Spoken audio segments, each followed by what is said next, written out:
Hi, everybody. Welcome to the Grapevine Open Meeting of Alcoholics Anonymous. I'm Kimberly, and I'm an alcoholic. I'll be your host for the month of August. This is the AA Preamble. Alcoholics Anonymous is a fellowship of people who share their experience, strength, and hope with each other, that they may solve their common problem and help others to recover from alcoholism. The only requirement for membership is a desire to stop drinking.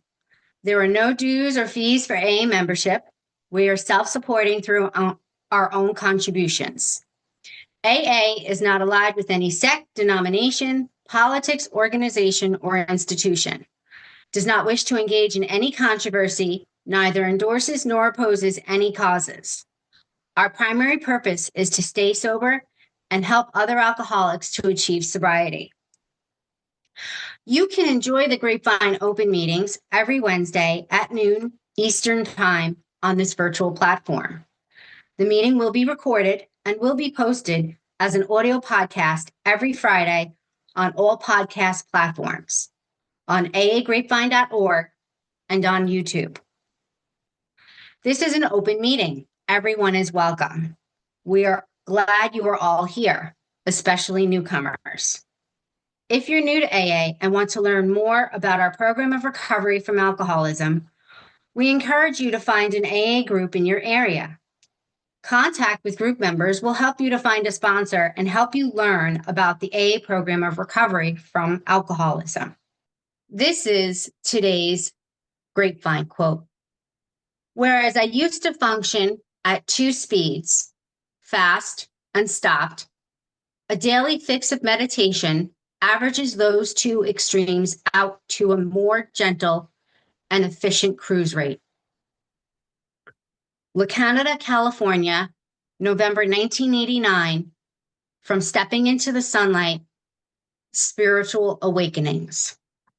You can sign up to receive the daily quote as a daily email at aagrapevine.org, or you will find it on the Grapevine app every morning. This is an excerpt from this month's Grapevine magazine. For one, I'm glad we have both conservatives and enthusiasts. They teach us much. The conservative will surely see to it that the AA movement never gets over-organized, but the promoter will continue to remind us of a terrific obligation to the newcomer and to those hundreds of thousands of alcoholics still waiting all over the world to hear of AA. We shall naturally take the firm and safe middle course. AA has always violently resisted the idea of any general organization. Yet, paradoxically, we have ever stoutly insisted upon organizing certain special services, mostly those absolutely necessary to effective and plentiful 12-step work. Here's a reading from the big book, Alcoholics Anonymous. Our book is meant to be suggestive only. We realize we know only a little. God will constantly disclose more to you and to us. Ask him in your morning meditation what you can do each day for the man who is still sick. The answers will come if your own house is in order. But obviously, you cannot transmit something you haven't got. See to it that your relationship with him is right, and great events will come to pass for you and countless others. This is the great fact for us. Abandon yourself to God as you understand God. Admit your faults to him and to your fellows. Clear away the wreckage of your past. Give freely of what you find and join us. We shall be with you in the fellowship of the Spirit, and you will surely meet some of us as you trudge the road of happy destiny. May God bless you and keep you until then. That's page 164. So this will be a 2-speaker meeting. There'll be no sharing by attendees, so please sit back, relax, and listen. We often hear it is best to try and identify with the speakers rather than compare your story with theirs. Our first speaker is Liz H. from Staten Island. Liz? Yes. Hi, can you hear me? Yes. Great. Hey, everyone, I'm Liz. an alcoholic and a proud member, actually, of Alcoholics Anonymous. My home group is a group called Common Solution. We, with one, no S at the end, because we believe there's kind of one solution. I mean, there may be different ways to get there, but we believe in one solution, and that's get a relationship with a higher power. Because for the most of us in that group, we all tried it different ways, and nothing worked until we had a higher power in our life. And however you get that God or higher power, doesn't matter as long as that's where we get. Common Solution has been my group since 2002. It was formed in 1994, however, and it was in person, and it was a good meeting, and we went virtual during the pandemic, and we stayed that way. Things changed, members went different places, and we gave up our room to another group that was looking to reopen and couldn't get back in their original room, so we gave it to them, and they have made much better use out of it than we could ever. They packed the room every week. So, and the church can use the extra money. So it worked out for all of us. I'm here in AA because all my attempts to drink normally just weren't working. And I didn't know that I was not drinking normally. I didn't know I was drinking alcoholically, let's say. I just knew I was drinking too much and that I kept messing up. And I kept saying to myself, let me try again tomorrow or whenever I got the opportunity to drink. I didn't drink alone a lot.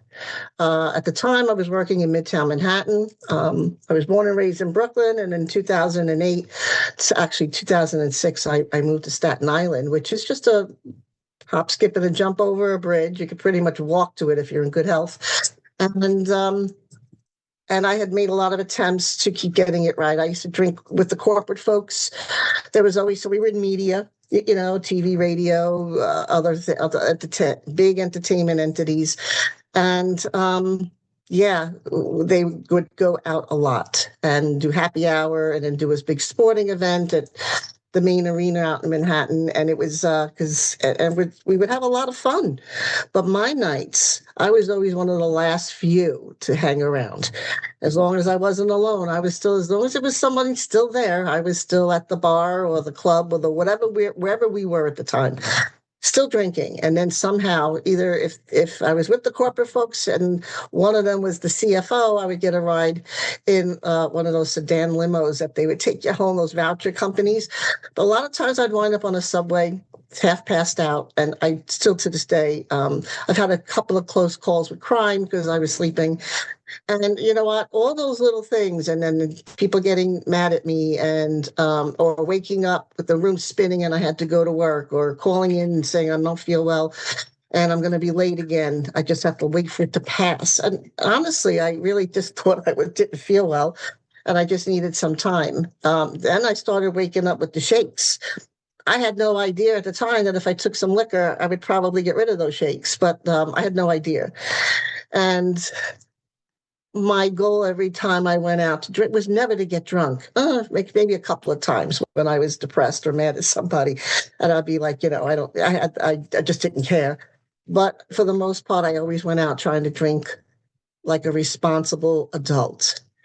And I would walk in, I'd get all fixed up after work, before I went over, and get the hair combed, the makeup all refreshed.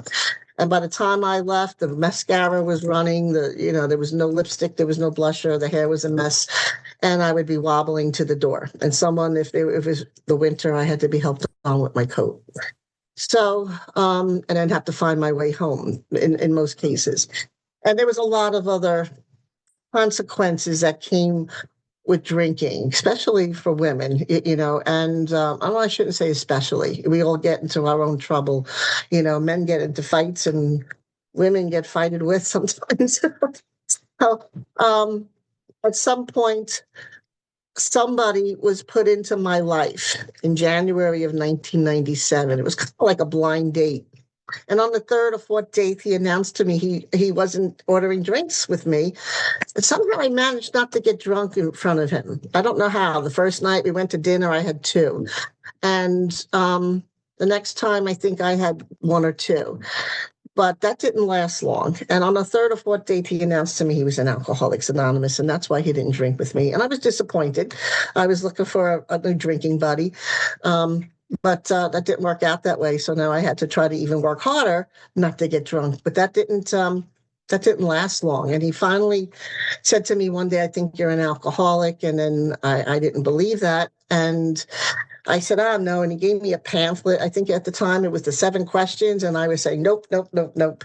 Yes to other things, but no to alcohol. And I could tell you if I pick up that pamphlet today, knowing now what an alcoholic really is, I would answer yes to all of them. And I think there's an even more extensive pamphlet with more questions. And I picked it up one year and I was like, wow, what a difference of what I can see now that someone took the time to bring me through the first step and of the book Alcoholics Anonymous. And we did no writing at all. We did nothing. It was just a lot of questions going through that book and a little prayer that said, God, please help me see my truth. Because I kept telling the sponsor from Common Solution, because I had sponsors before that, and everybody had different methods for me. They had beautiful, wonderful methods that had been passed on to them. And I was go to a lot of meetings, go to step meetings, make phone calls, have a sponsor. I did a little bit of service. Even in my first year, I joined a committee to do I was in Brooklyn at the time, and there was a beautiful spiritual breakfast they used to do. And I hopped on the committee, and it was a lot of fun. I helped with sober dances and decorating, all that fun stuff. I got to dance sober once. It was difficult at first, but the music moved me and the guys and the girls, and we had a good time, and I was starting to enjoy sobriety. But I had to tell you, after a few years, sobriety wasn't as fun anymore, and I was getting upset that I had lost it. I had lost that pink cloud, and my moods were up and down. They talk about a roller coaster, and yeah, I experienced that. One day I was really happy to be sober, and another day I wanted to drink a lot. Often, I still wanted to drink. I still had that alcoholic mind that kept telling me, maybe now that you have some knowledge and education on alcoholism, after listening in all these meetings, maybe I could drink again. I just have to try harder to put it down after no more than 2. That sounds so easy. That sounds really easy for non-alcoholics. But I didn't know that when I drink, it's almost impossible for me to drink. Once it's in my system, it sets off a reaction that does something that takes away all my sensibility, all my responsibility. I'm not responsible anymore. All I want is another drink, and I'll do stupid things to get that last drink. I remember being out with some of my team at a lunch. My boss had taken us all to lunch, and I actually pretended when we got up to leave to forget my umbrella at my table. So I said, I forgot my umbrella. I'm going to go back and get it. And I went back and downed the last of the drink. I don't think it was even my drink. It was somebody else's drink.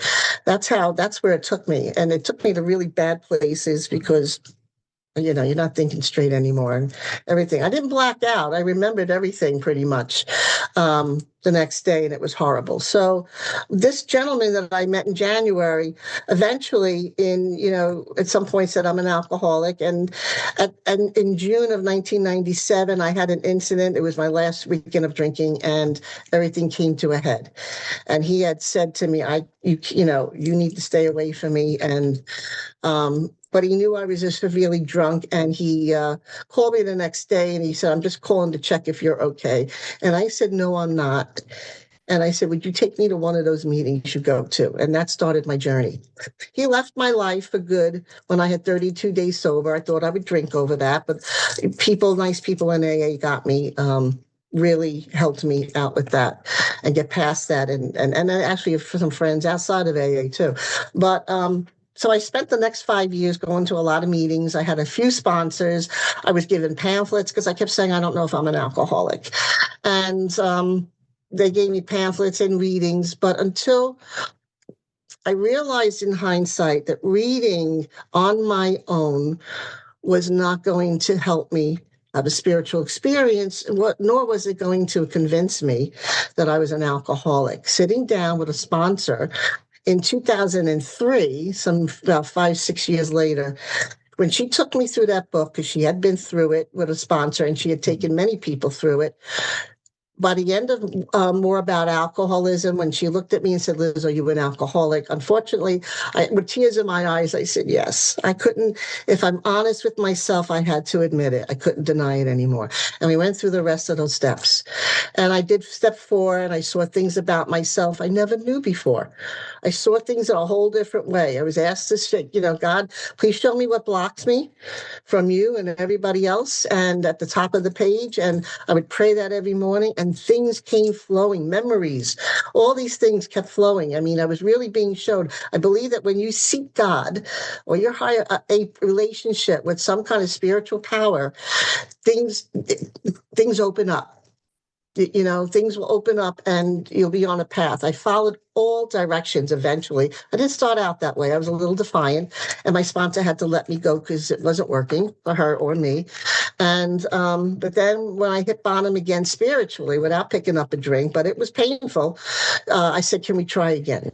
And she was patient enough to say, yes, we can. And it was a whole different experience. I didn't even get mad at her when she would tell me what she sees about me. I'd be like, really? In the past, I would get mad. Like, how dare you talk to me like that? But, she would say, you're a strong-willed, you're driven, you're this, you're that. And I'm like, digging my heels in and saying, I don't like this lady, but it all changed when I was asked, told to ask God to smash my ego, show me what blocks me, and help me to follow directions.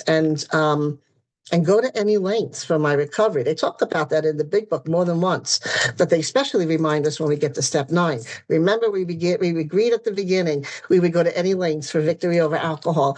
And that's what happened. And it was this time I finished my amends. It took a while. There's no race. Well, you really shouldn't stop. I found if you stop amends in the middle, it's really hard to pick them up again. And I actually almost drank again over it. I was raging like I had ever been. When I was not in the program of recovery, which for me has to be the big book.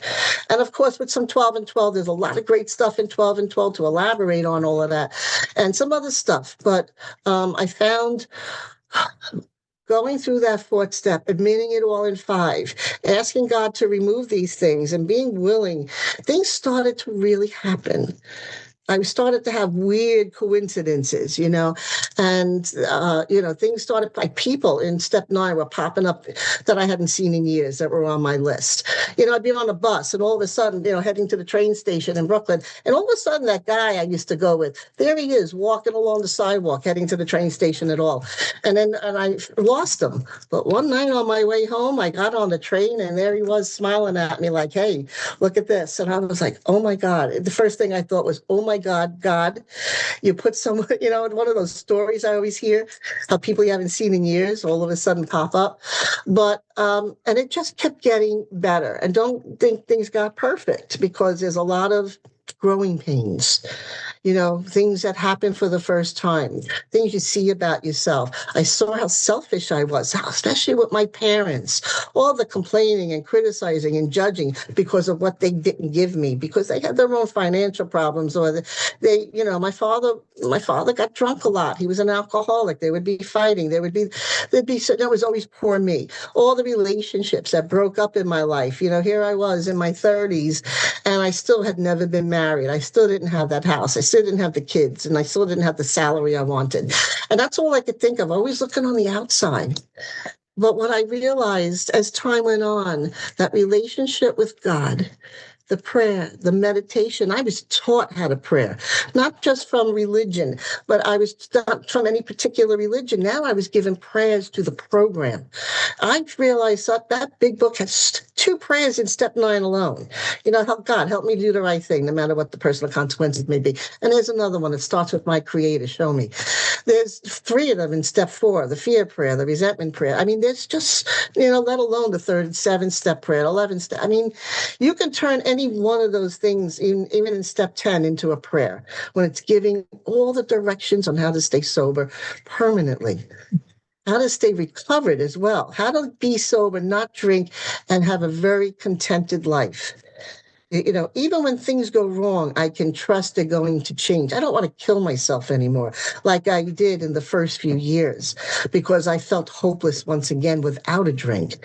That's what happened to me. I'm not saying that happens to a lot of people, but it happened with me, and it happens actually to a lot of people I met. That's how I have that in common. And through that, service entered my life. Okay, started with little things, like I said, joining these fun committees and being a follower, a member. I didn't have to be the chief. And then eventually I started chairing things. I chaired the intergroup big meeting for New York Intergroup. Then later on, I was on the committee as part of one of the subcommittees looking for speakers. That's okay. I've been GSR. I've been an intergroup delegate. I'm now an officer for Staten Island. I'm the registrar. I was once the secretary. Who knows where I'll go from here? I've done some stuff for the area. I'm part of Area 49, SENY, Southeast New York. I've done some work for them. I go to their assemblies, and I don't even have to. I don't have a vote there, but I like to hear what's going on in my AA world, in my area. What's going on with the counties around me? Getting tips. I love that stuff. I take people through the steps now. I have spoken, speaking. I got to tell you, you can, and Grapevine, I'm looking at Kimberly's background. It says Grapevine here. I've taken, what? It's great to go to a business meeting at your home group and say, hey, listen, if any of you have any grapevines you've done and you're not using anymore, give them to me. Or let's give them to, I brought a pile of grapevines into a rehab that I had a commitment with. And I got to tell you, there was 18 people in there. I fanned them out. They were just taking them like they loved it. Like, give me something to read other than, something they don't understand. And they had this reading pleasure, and we still do that. I have a little pile downstairs right now to give to somebody who's going into a rehab or jail, or even the prisons. That's where these things belong once they're not used, or bring them into another meeting that could use some stuff on their literature table. So, I have to say, without AA, it's not all just one thing. It's a combination of everything. It's, that if I work the three sides of that triangle, the recovery, the meetings, the fellowship, if I do the unity, that's the unity. If I do the spirit, the service sides I do plenty of that, to the point where sometimes I've had to take a break, or I've had a sponsor say, no more commitments, Liz, for a while. Don't take on anything new. And it's okay to do that. And sometimes you have to say no. You can't just say yes all the time because no one else will take it. But I got to tell you, we need help out there. We need a lot of help. There's so many commitments that are open, and through that, and what's the other side? Fellowship, recovery. Those 12 steps, I have to pray and meditate. I have to admit, I've gotten a little lax on my daily inventory, which is a way of saying to God, okay, God, and I write it when I do it. Sometimes I do it in my head because the sponsor I've had now, who's on the West Coast, and that's okay at this point. I don't recommend it for newcomers, but that's just my experience. Sometimes we just have to, do those things, everything. And as long as I keep up and I keep close to God, I'm okay. I have every confidence I won't drink without getting too arrogant and cocky about it, because it can pop up on you when you least expect it if I'm not spiritually well. So thank you, Kimberly, for asking us to speak, and I look forward to the next speaker. Thank you so much, Liz. And yeah, there was just so much identification to your story. Like, you kind of talked about, like, everybody's first step is different. And that for you needed to work with somebody, and you couldn't do it alone. And I had that, similar experience as well in going through the book. And, with your spiritual experience, like, you saw it, and then your higher power showed up. And how you use, like, the different prayers of each step as tools for life. Like, those are our new tools. We don't pick up the bottle anymore. We'll go to that 4th step prayer. We'll go to that 7th step prayer, or that 9th step prayer. So thank you so much, for sharing that. So now I have a few announcements before our second speaker. The 7th tradition of AA states that every AA group should be fully self-supporting, declining outside contributions. AA members can help by contributing to your group, your local office, your area and district, and to the General Service Board. There's a great pamphlet called Self-Support Where Money and Spirituality Mix. You can find it on aa.org. Grapevine does not accept direct contributions, but of course we do have expenses. The best way to support Grapevine is to subscribe to the magazine either in print, online, or by visiting aagrapevine.org. You can subscribe to the app by searching for AA Grapevine on the App Store and on your phone. You can also purchase Grapevine books, greeting cards, and other items at your local AA office. By doing so, you'll be supporting both Grapevine and your local office. You can visit the Grapevine online store at aagrapevine.org. The AA Grapevine Carry the Message project, which allows you to help us help others by providing the magazine subscriptions to those who are incarcerated, hospitalized, living in remote areas, or stuck at home. Visit aagrapevine.org and click on Carry the Message to learn more. We invite you to listen to our other weekly podcast, the AA Grapevine Half Hour Variety Hour, which is available for free on all podcast platforms and on aagrapevine.org. Check out Our Primary Purpose, the official podcast of the General Service Office of Alcoholics Anonymous. Tune in to hear how AA's message continues to reach those who need it most. For all podcasts, be sure to subscribe on your favorite streaming platforms so you can catch all episodes.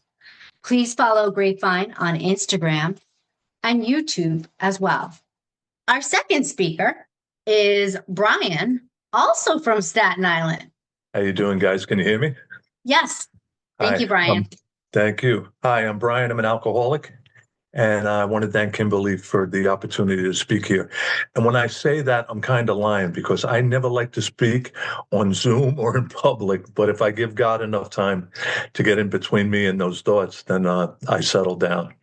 I want to tell you that I'm sober through the grace of God, the fellowship of Alcoholics Anonymous, and these 12 steps. And it absolutely, positively has nothing to do with me. I'm a bum from the Bronx who got sober with the nice people who took me in. I'm a repeater to this program. That's not necessarily the way everybody goes, but it was my story. And I'm the type of guy, when I drink, I have no thought of anybody or anything except to drink. And what happened was I had a problem with it. I came in for my then fiance and my job.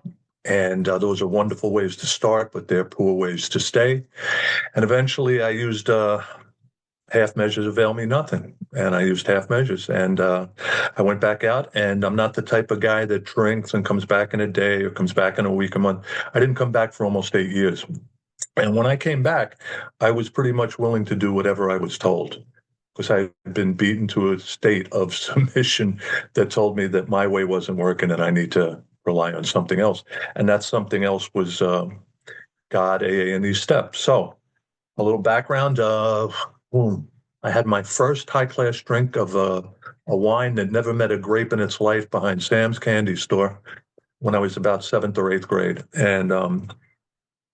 And we talk about stop signs in AA. And my first one was I didn't drink, I guzzled. I got violently ill, propped up against my door. They rang the bell and left. And I had started something that I didn't even know I had started, this what they call a phenomenon of craving, which I'm so grateful, not so much for the things I have, but for the things that I don't have. And the biggest thing is I don't have the desire today to hurt myself with a drink. And that's because of you guys in this program. So after kickstarting this obsession with alcohol, I went from hanging out with the guys playing ball and doing schoolwork and advancing in school to hanging out with the knuckleheads in the schoolyard. And they used to tell me when I was a kid, show me your friends and I'll know who you are. And I gravitate toward people that do what I'm doing. So I started hanging out with guys that were doing those things. And I drank, and I drank excessively. I thought I was having fun. And I must say that I was having some fun for a bit of time. But then things took a turn and I crossed that line and I was never able to get back over it. I can't tell you when it was, where it was. I just know that it was. And And the reason I know that is because guys and girls that I was growing up with, they started to go to college, they started to form relationships, they started to get marriages and buy homes. And the only thing I was doing was sitting on a bar stool, saying, I wish I could be them, but, I'm not really interested in putting the effort in. This I was taught a long time ago that AA is basically a spiritual kindergarten. And that when I first drank, that's where I stunted my growth spiritually, mentally, and physically. And when I came here, my first sponsor, and God loved him, I'm eternally grateful to the people in the Bronx that I got sober with and my first sponsor. I worked a program with them in the 12 and 12, and at that time in the Bronx, there was only one clandestine meeting of the Big Book, and it was on a Saturday night, attended by very few people that I ever saw at other meetings, but who, the one time I went there, I just couldn't grasp it. So the people I were hanging out with were doing the work through the 12 and 12, which was a great way to start. Like I say, I'm eternally grateful to those guys and girls. But when I drank, I realized that all my hopes, dreams, and aspirations were slowly but surely dissipating. And here's the crazy part to this. I never wanted to blame alcohol. I wouldn't blame her, my home life. My father died from alcoholism. I saw guys in AA when I was a kid, but he had other problems, and you can't put the cart before the horse. And he didn't take care of his alcoholism first, and he died from alcoholism. And and part of that for me is that I am my father's son. The minute I picked up a drink, I set something in motion that I had no idea where it was going to take me. And I heard in AA, a man takes a drink takes a drink, and a drink takes the man. And that's exactly what happened to me. So these people were growing up, and I was growing down. And eventually I came to a point where my morals were falling faster than my drinking could even keep up with. When I say I was a bum, I was a bum. I thought I was not doing any harm to anybody or anything. I actually got engaged when I was in my young 30s, and I took that girl on a hell ride for the next 8 years. I tried to get sober in the middle of it, but it didn't take because I was doing things my way and not AA's way. And what happened was I went back out. She had to move 1,000 miles away, and I was just another excuse for me to run rampant with the drink. And you do what you do, you get what you get. At that time, I was willing to pay the consequences, and there were consequences. And I can tell you with assurance that at the end, the only two things left in my life were my mom and my job. And my job had me on a skateboard and a banana peel and was pushing heavy toward the door. And my mom, who had that hurt look in her eyes, like, why are you doing this to yourself? And it was that look that got me back to Alcoholics Anonymous. Long story short, I was about ready to be fired at work, and I got a reprieve from, I'm not a rocket scientist, I'm a common laborer. I got a reprieve from the boss and my union representative, and it was my last shot. And this is the crazy thing about alcoholism. I knew that I was about to lose a job, that I had already lost my girl. I was about to lose a job that I knew I really needed to keep going. And yet still, that Friday, I went out and drank. And I drank for the next 3 days. And I can tell you what happened was I lived on one side of the Bronx. I went back to the other side where I was living at one time with my mother, and I crawled back into my mother's bed like a scared little boy.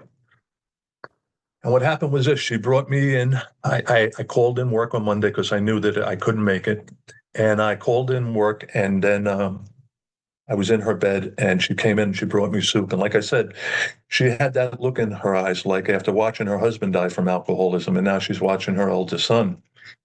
And what happened was I saw that look, and something sparked in me. And I knew that if I didn't do something right then and there, that this was not going to turn out good. I'm the type of guy that drinks and is going to wind up in a box under the Brooklyn Bridge in February. And this is not going to go well. I know this about myself. To thine own self, I have to be true. I don't need to worry about how others do things. I need to know to myself I have to be true. And what happened was when I saw that look, I picked up the phone because I had remembered certain things about Alcoholics Anonymous, and this is what I remember. If you're in a place where you want to do something to change your life in regard to alcoholism, and you have no other recourse, call New York Intergroup. So I called New York Intergroup, and I got on the phone, and I'm going into my tale of woe for about maybe 30 seconds, and I got this gruff old Irishman on the phone, and he said, buddy, listen up. Can you get over to the Throgs Neck meeting at 7:00? And it was 6:20. And I said, yeah. And he said, good luck, buddy. And hung up the phone. And that began my journey. I got up out of bed. I drove to the other side of the Bronx. I still remember the two people that were standing at the gate. God bless them. I went into the beginners meeting. And what happened was this. I sat in the back. It was 7:00. I stayed for the meeting. And one of two things that they said at the end of the meeting, stay for the next meeting. We have a 3-speaker open meeting. Please stay. And one of two things was about to happen. I was either going out to smoke a cigarette or I was going to go on the Bataan Death March. And as I was walking out the door, we've talked about this, there are signs. And my first sponsor used to say, yeah, you see stop signs and you put your foot in the gas. Well, it just so happened that God intervened on my best behalf. And as I'm going out the door, this guy I know from the other side of town is walking in, happy, joyous, and free, and smiling like a clown in the circus. And I'm like, I cannot believe this. And he walks right up to me, and he says, hey, how's it going out there? Little problem with the sangria? And I said, Johnny, it's got, and I basically broke down. I said, it's got a lot more to do than that. And I looked at him, and he looked at me, and I said to him, Johnny, where you been? And he goes, I've been right here waiting for you. And that began a road that I've stayed on consistently for the last good amount of years. And that's only because I surrendered to the disease of alcoholism. They used to say back then, surrender and win. And I said, okay, I surrendered. And what happened was he temporarily sponsored me and got me up and running in AA. Not in the big book, but 90 meetings in 90 days, get numbers, give your number. I was told I went to my first business meeting, and he said to me, you're going to volunteer to make coffee and greet at the door. And I said, I don't really want to make coffee, and I really don't like people. And he said, yeah, I know, we won't be using your information here. And I said, okay. He says, you're willing to do whatever it takes? And I said, yeah. So we'll start there. And then I heard pithy little things from old timers in AA, like they would see me in the back making coffee, and they would say, there's sobriety in that coffee pot. And I'd look at them like they were cracked, but they were telling the truth. There was sobriety in that coffee pot because it reeled me in. And then I started to greet people at the door. And I remember one of the first guys I ever sponsored, an older guy than me. I said to him, Otto, why is it that you came to me to ask you to sponsor? And he said, because when I came back the second time, you remembered my name. And I never forgot that lesson. I always try to remember a newcomer's name. And in these days, give them a call, because that 10,000-pound phone is sometimes hard for a new guy to pick up. So I make it a point now. I was taught by guys who since have taken me through the book that I should reach out first. Don't expect them to reach out. So that's what I do. And so I got up and running in AA, and I'm eternally grateful. I was taken through the 12 and 12, and life was cruising along, and I was sober a good bit of time. And I was single, and I went to an AA dance at Cini in 2008, and a girl walked across my vision, and I got all blurry after that, and I threw my whole life in with her. Not long after that, and so things started to change. And she was a big book girl from Staten Island, and I was this 12 and 12 guy from the Bronx. And what happened was when we threw in all together, I'd come out here to meetings, and I was hearing Italian, and they were speaking English, and I was like, something's not right here. What do I got to do?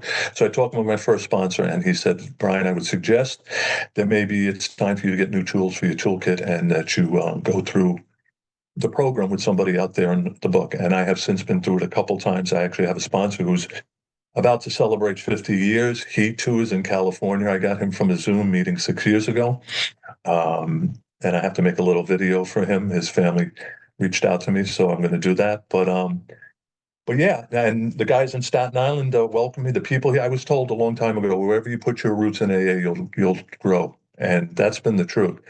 So I come out here and I go through this book with a couple guys, and the last guy who I'm still is in my network, because if you think there are no cliques in AA, you're making a mistake. They just call them networks now.